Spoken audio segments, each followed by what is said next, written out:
Hey guys, this is just an additional help video because several students said they were very confused about problem 3. So I'm just going to go over one of the do now questions again really quickly, followed by question 1 and 3 really quickly, because in question 1 I made an error, which I'd like to correct, and in question 3 I may have confused some of you. Also, question 2 has a tiny typo I'm just going to point out. So let's just do this really quickly. Firstly, day 10, this is day 10, not day 9, so you should really be correcting that on your worksheet. If you did not, I know you didn't watch the video because I corrected it in the video as well. So that's the first thing. Second thing, there's a typo here. If you read this question carefully, it says that point P is in quadrant 2, which is impossible if the x value of the coordinate is positive 5/7. And that is just an error on my part. When I copied this question, it was supposed to say negative. So that should be negative. Otherwise, it wouldn't make sense for the question, because quadrant 2 says we're over here, and that point definitely has a negative x value. Anyways, on to going over the questions. First do now question. Find the missing part of the coordinate as well as the measure of the angle theta given to these, given the single, it's supposed to say given the single part of the coordinate, excuse me. So we're given the x value. Now let's not forget that on the unit circle, because we are there, where this is 1, that the x value is the cosine of our angle, and the y value is the sine of our angle. Okay, and that this triangle has these measurements. 0.94, the x value, and the y value we don't know. So there's two ways to look at this. We have a...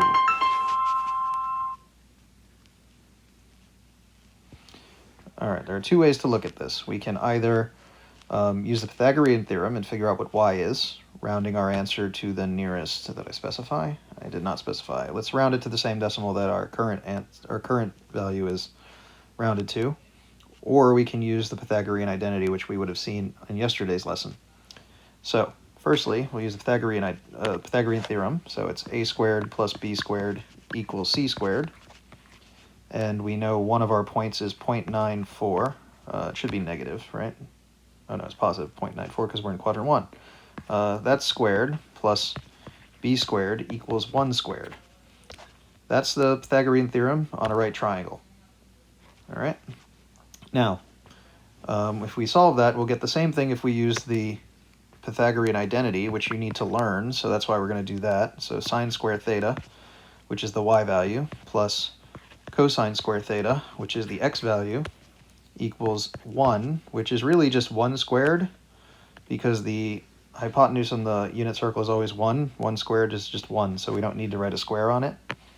In that case, cosine square theta is really just 0.94 square theta. Whoops, 0.94 squared, and we'd actually be solving for sine squared. So I'm going to do that now. It's the same thing if we do it one way or the other. According to my calculator, 0.94 squared is 0.8836. So this is sine square theta plus 0.8836 equals 1. I'm going to subtract that over to the other side and get sine square theta equals,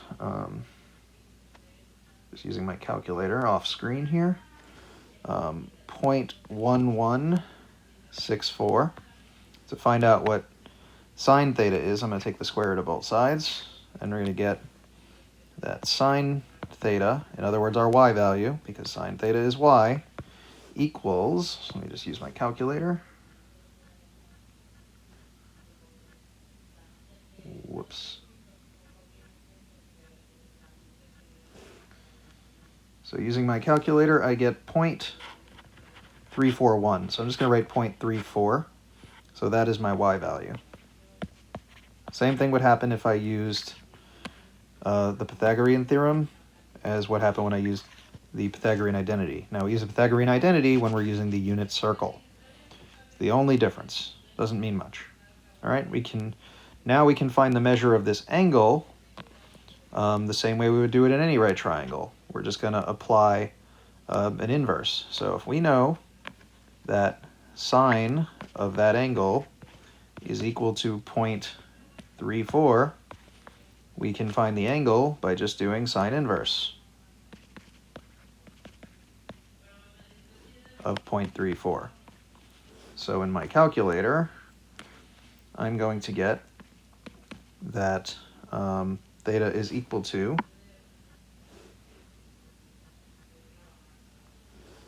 19.87, so approximately 19.87 degrees. And I should get the same thing if I did cosine. So the cosine of theta was equal to 0.94, right? Yeah, 0.94. So if I were to do cosine inverse of 0.94, we're going to get theta equals, it should be the same thing. So in my calculator, second cosine, 0.94, I get approximately the same thing. It's just because my answer before, I got 19.94, and the difference in this decimal has to do with I rounded my answer here. So my answer is rounded, so I have a slightly different answer. All right, now let's go over problem 1 again, where I won't make a typo this time, and we'll go over problem 3. So problem 1, we have a point on a circle in quadrant 4, so it's down here. This is its coordinate. We want to find the x value. Now the x value is the cosine, so I'm going to use the Pythagorean identity. So sine squared theta plus cosine squared theta. Again, this just means y squared equals 1. I'm just going to plug in what we have.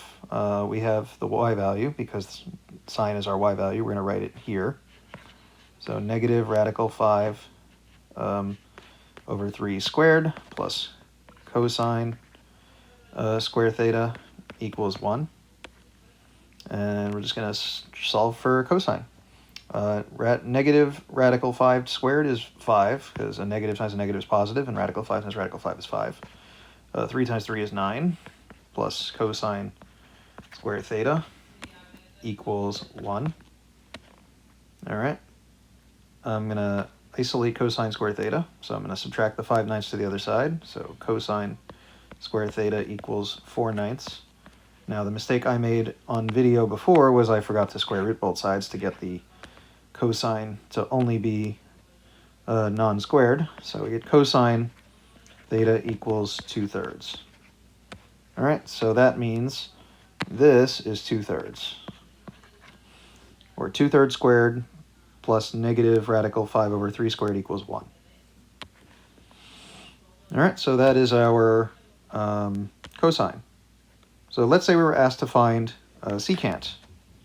So secant is 1 over cosine. So that just means if I know what cosine is, all I have to do is flip it over. So secant theta should be 3 over 2. It was probably different when I did this the first time because I made an error at this point. All right, on to problem 3. All right, we have a point on a circle in, it is in quadrant 2 just because of the coordinates we're given. So this is negative 1 over 2 is negative. And it is up radical 3 over 2. So this is theta, and this is kind of the confusing part of this question. I wasn't even clear when I did it myself. It says the angle has to be between 0 and 360. So when we're finding the angle here, we're just going to find the angle inside of this triangle. We're not going to find the other angles. We're not going to, here I'll explain. I don't want to I'm confusing myself. So this height here is radical 3 over 2. This distance down here is 1/2. So we have the sine and the and this is 1 because this is a unit circle. It mentions the unit circle, right? Okay. So we're going to find the measure of that angle. The way you would do that is either by using its sine, its cosine, or a tangent. So this is the cosine, and this is the sine. So all we have to do is use their inverses to figure out what the angle is. And we're purposely going to only use positive values to figure out what the angle is inside of this triangle. If we use negative values, it doesn't really make sense for a triangle. So if I do sine inverse of the sine value, which is radical 3 over 2, I will get, so this is theta. Let me go back a little bit.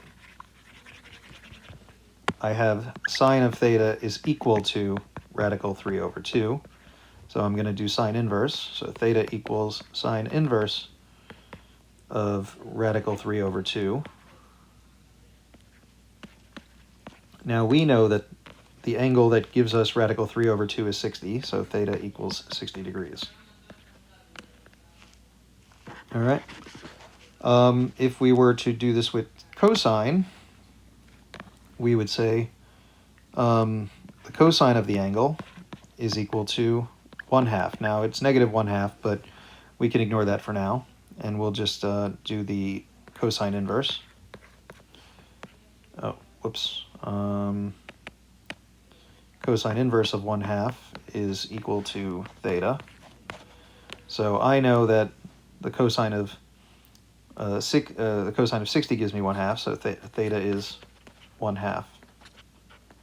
Now what I think I did on the video, it says nearest tenth of the degree. So in this case, these are nice numbers, like 1/2. Oh, I'm sorry, cosine theta is 60, sorry. So this is a nice number like 60, but it could be a decimal. And if it were one, you'd have to round. And the reason for that is when you use the cosine inverse or sine inverse on your calculator, it might not give you a nice number like 60. If we wanted to use tangent, we have the opposite and adjacent measurements for this triangle. So we can do it that way as well, which is what I think I did on the video. So let's say I did tangent of theta is equal to the opposite side over the adjacent side. So that's negative radical 3 over 2 over 1/2. I can do tan inverse of radical 3 over 2 divided by 1/2, and that should also give me 60 degrees.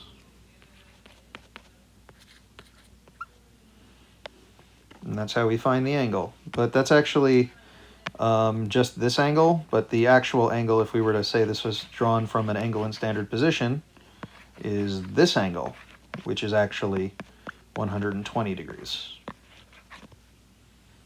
All right, and hopefully this was a bit clearer.